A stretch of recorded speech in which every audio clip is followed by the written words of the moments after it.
بسم اللہ والصلاة والسلام علی رسول اللہ رب اشرح لی صدری ویسر لی امری واحلل عقدۃ من لسانی یفقہوا قولی رب زدنی علما وارزقنی فہما۔ ناظرین کرام، اس وقت قربانی کے مبارک ایام قریب ہے، تو قربانی کے تعلق سے چند اہم مسائل پیش خدمت ہے۔ 10 ذی الحجہ سے 13 ذی الحجہ کو سورج غروب ہونے تک اللہ سے تقرب حاصل کرنے کے لیے جو مویشی ذبح کیا جاتا ہے اسے قربانی کہتے ہیں۔ اس کی بڑی فضیلت حدیث شریف میں وارد ہوئی ہے۔ ابن ماجہ اور ترمذی کی روایت میں آپ صلی اللہ علیہ وسلم کا ارشاد ہے کہ یوم النحر یعنی 10 ذی الحجہ میں ابن آدم نے قربانی کے جانور کا خون بہانے سے زیادہ پسندیدہ کوئی عمل نہیں کیا، اور بلا شبہ وہ بروز قیامت اپنے سینگ، کھور اور بالوں سمیت آئے گا، اور یقیناً اس کا خون روئے زمین پر گرنے سے پہلے بارگاہ الہی میں پہنچ جائے گا، بس اسے خوش دلی سے انجام دو۔ ابن ماجہ اور مسند احمد کی روایت میں ہے کہ اس کے ہر بال اور اون میں ایک ایک نیکی ملے گی۔ اسی کے ساتھ طاقت کے باوجود قربانی نہ کرنے والے کے بارے میں عرض کیا گیا کہ وہ ہرگز ہماری عیدگاہ کے قریب نہ آئے۔ تو قربانی شوافع کے نزدیک سنت مؤکدہ ہے، اور دارقطنی کی روایت کے مطابق آپ صلی اللہ علیہ وسلم پر فرض تھی۔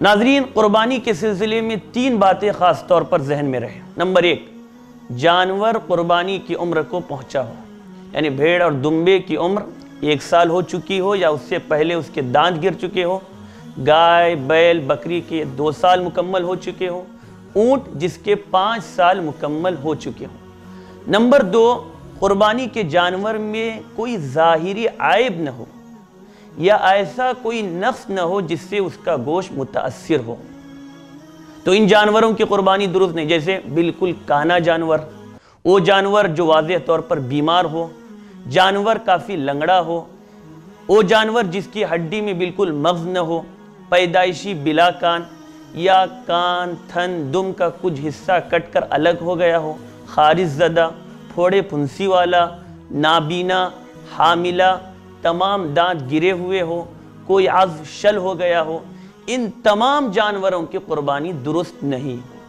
علاوہ ازیں بھیڑ اور بکریاں ایک ہی شخص کی جانب سے ہوگی، اور گائے، اونٹ میں مستقل 7 آدمی شریک ہو سکتے ہیں۔ بعض لوگوں کا جو کہنا ہے کہ ایک بکرا پورے اہل و عیال کی طرف سے کافی ہے، جس کی وجہ سے سب کے ذمے سے سنت قربانی ادا ہو جائے گی، تو اس سلسلے میں تفصیلی جواب پوری وضاحت کے ساتھ فکر و خبر فقہ شافعی واٹس ایپ گروپ کے اندر دیا جا چکا ہے۔ اسی طرح یہ بات بھی ہمارے ذہن میں رہے کہ سنت قربانی کی کھال یا کسی دوسرے حصے کو فروخت کرنا، کرائے پر دینا یا کام کرنے والے کو بطور اجرت دینا حرام ہے، درست نہیں ہے۔ تیسرے، ذبح صحیح ہونے کے لیے 4 نالیاں ہوتی ہیں، تو 4 نالیوں میں سے 2 نالیاں یعنی سانس اور غذا کی نالی مکمل کاٹنا ضروری ہے۔ اگر اس کا کچھ حصہ بھی کٹنے سے رہ جائے تو جانور حلال نہ ہوگا، بقیہ 2 نالیوں کا کاٹنا سنت ہے۔ ان تمام چیزوں کے ساتھ ساتھ قربانی کے آداب و سنن کا بھی خیال رکھیں، تاکہ ہمارا ہر عمل اسلام کے مطابق ہو اور ہمارے کسی نامناسب کاموں سے برادران وطن کے جذبات کو ٹھیس نہ پہنچے۔ چلتے چلتے یہ بھی عرض کرنا مناسب سمجھتا ہوں کہ اس وقت عرفہ کا دن آ رہا ہے، کل عرفہ کا دن ہے، پورے سال میں یہ سب سے افضل دن ہے۔ شیطان اس دن سب سے زیادہ ذلیل ہوتا ہے، اور صرف اس ایک دن روزہ رکھنے کے سلسلے میں حضور اکرم صلی اللہ علیہ وسلم کا ارشاد ہے کہ مجھے اللہ کی ذات سے امید ہے کہ عرفہ کے دن کا روزہ ایک گزشتہ اور ایک آئندہ سال کے گناہ مٹا دیتا ہے۔ کتنا سستا سودا ہے، غور کیجئے، صرف ایک دن کا روزہ اور 2 سال کے گناہ معاف۔ اس لیے ہم خود بھی رکھیں اور دوسروں کو بھی اس کی ترغیب دیں کہ ایک دن کا آپ روزہ رکھیں گے تو 2 سال کے گناہ معاف ہوں گے۔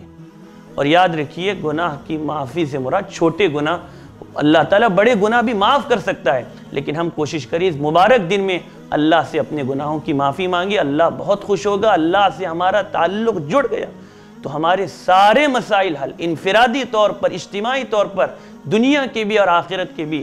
صرف مسئلہ یہ ہے کہ ہمارا کنیکشن، ہمارا تعلق اللہ سے مضبوط ہو جائے، تو اس ایک دن روزے کے سلسلے میں ہم روزہ بھی ضرور رکھیں اور اس دن اللہ سے ضرور اپنے گناہوں کی معافی مانگے، خود بھی روزہ رکھے، اپنے گھر والوں کو بھی روزہ رکھوائے اور دوسروں کو بھی اس کی ترغیب دے۔